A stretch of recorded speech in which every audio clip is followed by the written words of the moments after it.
Malayo pa, pero malayo na. Hanggang saan kaya ako dadalhin ng pangarap ko?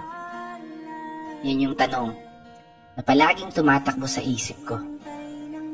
Na marahil, ganun din sa isip mo.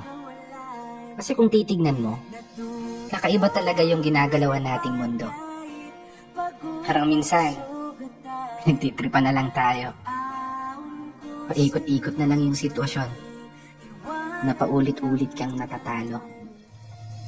Oo, minsan, may araw na panalo ka. Pero mas madalas pa rin yung nadedehado. May oras na gulong-gulo yung isip mo. May panahon naman na pumapabor sa gusto. Ganito siguro talaga yung ibig sabihin ng buhay. Hindi perpekto ang tempo. At lahat nakaayon lamang sa tiyempo. Pero kahit ganon, dapat magpasalamat pa rin tayo. Kasi isipin mo naman, sa likod ng napakaraming beses na pagkatalo mo, heto ka pa rin, nananatiling nakatayo, sinusubukang ipanalo. Bawat laban na ikaw lang yung nakakaalam. Mga pagsubok na araw-araw mong pinipilit lampasan, na sa bawat pagpihit ng kamay ng orasan, taglay mo ang lakas ng loob na hindi matutumbasan.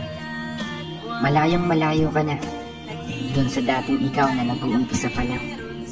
Ibang-iba na yung katayuan mo ngayon, di gaya ng nakaraan.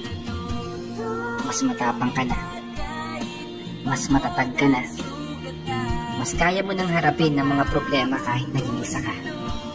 May napatunayan ka na, may naipundar ka na rin kahit papano. At higit sa lahat, may narating ka na. Malayo pa, pero malayo ka na.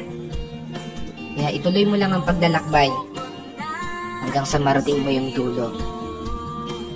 Paulit-ulit ka mang matalo, matumba, madapa.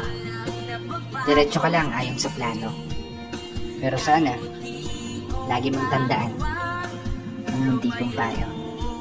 Huwag mong kakalimutan palakpakan ang sarili mo para sa mga laban na tahimik mong naipanalo.